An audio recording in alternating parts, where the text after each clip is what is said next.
कारुहाना वेरेंटोसाकू the fragrant flower blooms with dignity का season खत्म हो चुका है।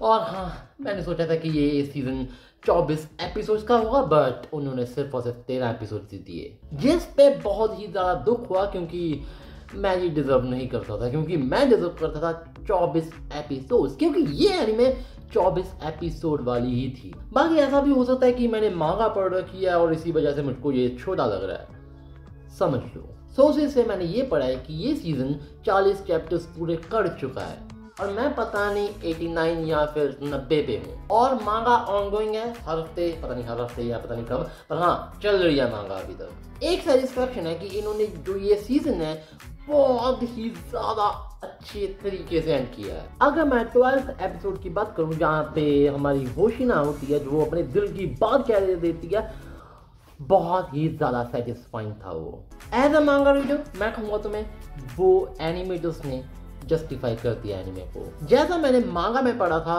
वैसा ही मुझको एनिमे में दिखेगा।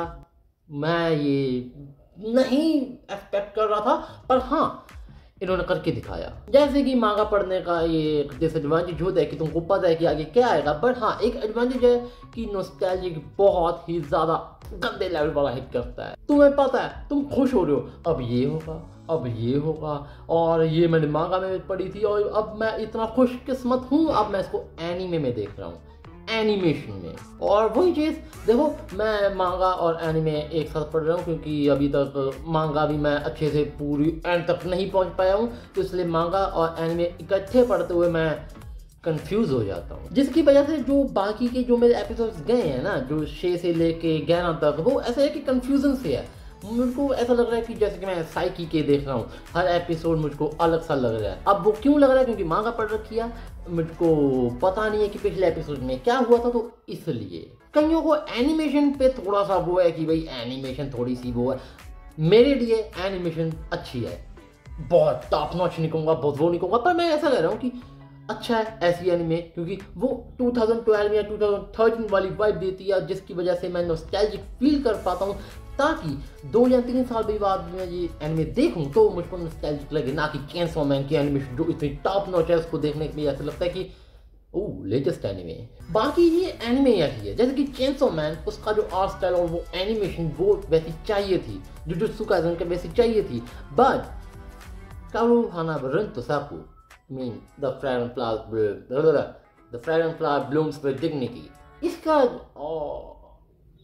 मैंने जीप काट लिया अपनी। इसका जो आर्ट स्टाइल एंड जो हमारा सारा का सारा एनवायरनमेंट है, वो इसी एनिमेशन पे टिकता है, ठीक है ना, इसलिए मैं कहूँगा कि ये आर्ट स्टाइल बहुत ही ज़्यादा अच्छा है। बाकी मुझे अच्छा लगा होगे बच्चे। और हाँ, इंस्पाइट ऑफ 24 एपिसोड, अगर हम 13 एपिसोड पे ही देखें, वो ही 12 एपिसोड वाली एनिमे जो एक फेयर पे जाके ख़त्म हो जाती है, पर ये वैसे एनिमे नहीं है, क्योंकि इसके चैप्टर्स अभी तक चल रहे हैं मांगा के, तो एनिमे के सीजन्स भी काफ़ी आने बाकी हैं। और डरने की बात नहीं है, ये एनिमे तुम्हारी वो वाली लिस्ट में नहीं शामिल होगी जिसमें एक अच्छी एनिमे जो तुमने देखी और उसका सीज़न 2 नहीं है। मेरे साथ हुआ है, सीज़न 2 की बात नहीं कर रहा हूँ, सीज़न 3 चाहिए मुझे, कोनो जो तुम्हारे का द साउंड्स ऑफ लाइफ का, पर अभी तक नहीं आया। और बाकी सभी के लिए एपिसोड 13 से ज़्यादा अच्छा उनको एपिसोड 12 लगा, क्योंकि हाँ हम जान भी सकते हैं, क्योंकि बहुत कुछ होता है, बहुत ज़्यादा रोलर कोस्टर से हम ऐसे गुजरते हैं, ठीक है ना। शुरुआत में हमको पता लगता है कि होशिना कुछ बोलना चाहती है पर वो बोल नहीं पाती। सापू, वो सापू ही नाम है ना, आई थिंक सो, वो देखता है, वो नोटिस करता है, उसके बाद वही होता है जो उसको बताता है कि अगर तू मेरी दोस्त ना होती तो मैं तेरे पास पढ़ने ना आता, मैं तेरे साथ वो पार्टीज करने ना आता। पार्टी में गए हैं क्या? नहीं, यही है कन्फ्यूजन, क्योंकि मैंने मांगा पढ़ रखी है और उसमें वो बहुत जगह जा चुके हैं, तो मुझे नहीं पता कि ये सीजन 1 में वो कहाँ गए। जब ये होशिना का सारा वो हो जाता है एक तरफ, उसके बाद सीन आता है हमारा रेंतारो एंड काओरुको का, and my God those last few minutes were so beautiful। और जो ये वाले हैं ना, ये लोग बार बार देखने आएंगे। क्यों देखने आएंगे? क्योंकि ये अच्छा ही इतना बना रखा है उन्होंने। वही देखो, क्यों ना अच्छा हो, क्योंकि वही nostalgic part, beach, night and वही हमारे 2 मेन लीड। देखो वो बातें करे जा रहे हैं, वो स्पार्कलिंग, वो पता नहीं क्या फूल जड़ी से होती है वो लमकने वाली, ये हमारे क्यों नहीं मिलती है ये।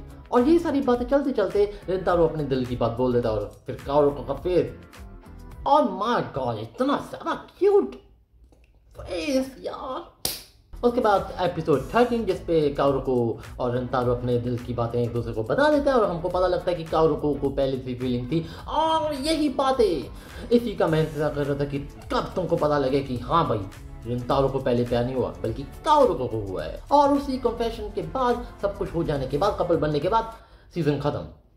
साल उड़ी को पता नहीं साल या 6 महीने या फिर उससे भी ज़्यादा आगे का टाइम हो मुझे नहीं पता, बट हाँ सीजन 2 जल्द से जल्द चाहिए मुझे। अब बस जल्द से जल्द सीजन 2 आ जाए, मुझसे नहीं रहा जा रहा। और बाय।